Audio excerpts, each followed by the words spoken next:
ಮತ್ತೊಮ್ಮೆ ಕರಾವಳಿಯ ದೈವದ ನುಡಿ ವಾಸ್ತವಕ್ಕೆ ಬಂದಿದೆ, ನಿಜವಾಗಿದೆ. ಶಾಸಕ ಜನಾರ್ದನ ರೆಡ್ಡಿ ರಿಲೀಸ್ ಹಿಂದೆ ದೈವದ ಅಭಯವಿದ್ದಿದ್ದು ಸದ್ಯ ಗೊತ್ತಾಗ್ತಾ ಇದೆ.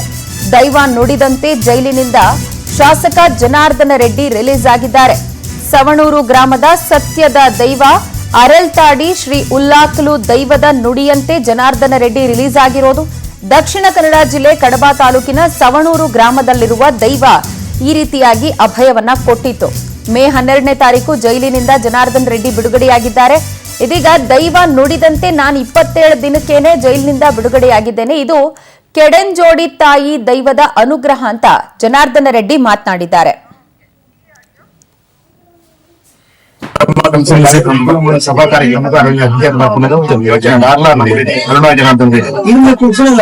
ఆ సందర్భం నుంచి మళ్ళా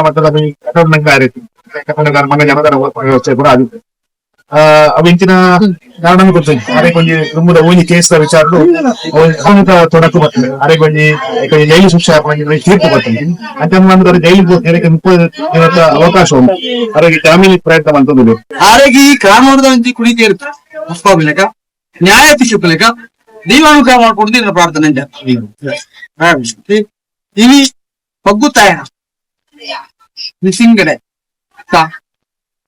ಸಿಂಗಡೆತ್ತ ಇನಿ ತಿಂಗಳದ ಮುಂಜಾನೆ ದಿನ ಇನ್ನೀರು ತುಂಬದಿರ್ತದೆ ಅಲೈಡ್ ಮಾತಲವು ಬಿಡುಗಡೆ ಆತನಿಗೆ ಗೆಡ್ಡ ಮಲನೆ ಗ್ರಾಮ ದೈವ ಒದಗದಕ್ಕೂ ಅಂದಿಗೆ ಅನ್ಕೊಂಡ್ಬಾರ್ದು. ನಮ್ಮ ಈ ಕಾರ್ಯಕ್ರಮ ಸಭಾ ಕಾರ್ಯಕ್ರಮ జనార్దన్ రెడ్డి ఆ సందర్భం నుంచి మళ్ళా వచ్చాయి కూడా అది అవించిన కారణం కొంచెం అరే కొంచెం రుమ్ముల ఓని కేసుల విచారణలు. ಈ ಬಗ್ಗೆ ಹೆಚ್ಚಿನ ಡೀಟೇಲ್ಸ್ ಕೊಡೋದಕ್ಕೆ ನಮ್ಮ ಪ್ರತಿನಿಧಿ ರೂಪೇಶ್ ನಮ್ಮೊಂದಿಗೆ ನೇರ ಸಂಪರ್ಕಕ್ಕೆ ಸಿಗ್ತಾ ಇದ್ದಾರೆ. ರೂಪೇಶ್, ದೇವರುಗಳ ಜೊತೆಯಲ್ಲೇ ದೈವಗಳಿಗೆ ಕೂಡ ಅತಿ ಹೆಚ್ಚಿನ ಪ್ರಾಧಾನ್ಯತೆ ಹಾಗೆ ನಂಬಿಕೆಯನ್ನ ತುಳುನಾಡಿನ ಜನ ಹೊಂದಿರೋದು. ಇದೀಗ ಜನಾರ್ದನ ರೆಡ್ಡಿ ಅವರ ವಿಚಾರದಲ್ಲಿ ದೈವ ನುಡಿದ ಮಾತು ಸತ್ಯಕ್ಕೆ ಬಂದಿದೆ. ಈ ಕುರಿತಾಗಿ ಡೀಟೇಲ್ಸ್ ಕೊಡೋದಾದ್ರೆ ನಿಜ ಪ್ರಜ್ವಲ. ಯಾಕಂತ ಹೇಳಿದ್ರೆ ಕಾಣಿಕೆಗಳಿಗೆ ಅದೇ ರೀತಿಯಾಗಿ ಒಂದಿಷ್ಟು ಒಂದು ಪವಾಡಗಳಿಗೆ ಒಂದು ಸಾಕ್ಷಿಯಾದಂತಹ ಕರಾವಳಿಯಲ್ಲಿ ಮತ್ತೊಂದಿಷ್ಟು ಪವಾಡ ರಾಜ್ಯ ಮಟ್ಟದಲ್ಲಿ ಸುದ್ದಿ ಆಗ್ತಾ ಇದೆ. ಕಾರಣ ಇಷ್ಟೇ, ಇಲ್ಲಿ ಜನಾರ್ದನ ರೆಡ್ಡಿ ಅವರು ಜೈಲಿಗೆ ಹೋಗ್ತಾರೆ. ಜೈಲಿಗೆ ಹೋದ ಬಳಿಕ ಒಂದು ಚರ್ಚೆ ಇತ್ತು, ಜನಾರ್ದನ ರೆಡ್ಡಿ ಹೊರಗೆ ಬರ್ತಾರ ಅಂತ ಹೇಳಿ. ಆದ್ರೆ ಹೊರಗೆ ಬರ್ತಾರ ಅಂತ ಹೇಳಿ ದೈವ ಹೇಳಿದಾಗ ಇಲ್ಲಿ ಪ್ರಶ್ನೆಗಳು ಸಹಜವಾಗಿ ಮಾಡ್ಲಿಕ್ಕೆ ಸಾಧ್ಯ. ಇಷ್ಟು ದೊಡ್ಡ ಕೇಸ್ ಹೇಗೆ ಅವರು ಹೊರಗೆ ಬರ್ತಾರೆ, ಅವ್ರಿಗೆ ಜಾಮೀನು ಸಿಗುತ್ತೆ ಅನ್ನೋ ಚರ್ಚೆಗಳು ಸಹಜವಾಗಿ ಮಾಡ್ಲಿಕ್ಕೆ ಶುರು ಆಯಿತು.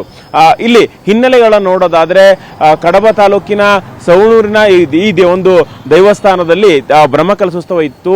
15ನೇ ತಾರೀಕು ಇಲ್ಲಿ 13ನೇ ತಾರೀಕು ಬ್ರಹ್ಮಕಲಶೋತ್ಸವಕ್ಕೆ ಜನಾರ್ದನ ರೆಡ್ಡಿ ಮುಖ್ಯ ಅತಿಥಿಗಳಾಗಿದ್ರು. ಆ ದೈವ ಸ್ಥಾನಕ್ಕೆ ಬರಬೇಕಿತ್ತು.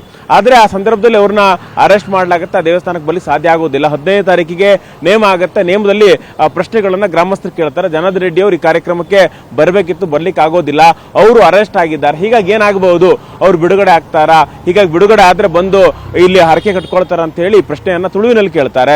ಈ ಸಂದರ್ಭದಲ್ಲಿ ದೈವ ನುಡಿ ಕೊಡುತ್ತೆ, ಕೆಡೆಜೋಡಿತಾಯ ದೈವ ನುಡಿ ಕೊಡುತ್ತೆ. ಏನಂತ ಹೇಳಿದ್ರೆ ಈ 1 ತಿಂಗಳಲ್ಲಿ ಅವರು ರಿಲೀಸ್ ಆಗ್ತಾರೆ. ಯಾವುದೇ ರೀತಿ ಭಯ ಬೇಡ ಅಂತ ಹೇಳಿ ಆಶೀರ್ವಾದವನ್ನು ಕೂಡ ಅವತ್ತು ಮಾಡುತ್ತೆ. ಹೀಗಾಗಿ ಅದಾದ 27 ದಿನದಲ್ಲೇ ಜನಾರ್ದನ ರೆಡ್ಡಿ ಅವರು ರಿಲೀಸ್ ಆಗ್ತಾರೆ. ನಿಜಕ್ಕೂ ಕೂಡ ಪವಾಡ. ಯಾಕಂತ ಹೇಳಿದ್ರೆ ಜನಾರ್ದನ ರೆಡ್ಡಿ ಅವರ ವಿರುದ್ಧವಾಗಿ ದೊಡ್ಡ ಮಟ್ಟಕ್ಕೆ ಕೇಸಿತ್ತೆ. ಸಿಬಿಐ ಕೋರ್ಟ್ ತೀರ್ಪು ಕೊಡುತ್ತೆ.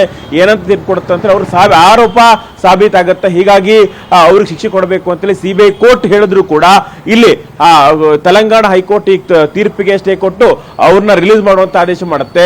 ಜಾಮೀನನ್ನು ಕೂಡ ಕೊಡುತ್ತೆ. ಹೀಗಾಗಿ ಇಷ್ಟು ದೊಡ್ಡ ಕೇಸು ಸಾಲ್ವ್ ಆಗ್ಲಿಕ್ಕೆ ಈ ದೈವವೇ ಕಾರಣ ಆಯ್ತಾ? ಹೀಗಾಗಿ ಪವಾಡ ಇದು ದೊಡ್ಡ ಮಟ್ಟಕ್ಕೆ ಸದ್ಯಕ್ಕೀಗ ರಾಜ್ಯಗಳ ಚರ್ಚೆ ಆಗ್ತಾ ಇದೆ. ಜನಾರ್ದನ ರೆಡ್ಡಿ ಅವರೇ ಈ ಒಂದು ವಿಚಾರವನ್ನ ಪೋಸ್ಟ್ ಮಾಡೋದ್ರ ಮೂಲಕವಾಗಿ ಹೇಳಿಕೊಂಡಿದ್ದಾರೆ. ಪ್ರಜ್ವಲ. ರೈಟ್ ರೂಪೇಶ್, ಥ್ಯಾಂಕ್ ಯು ತಮ್ಮೆಲ್ಲ ಡೀಟೇಲ್ಸ್ಗೆ.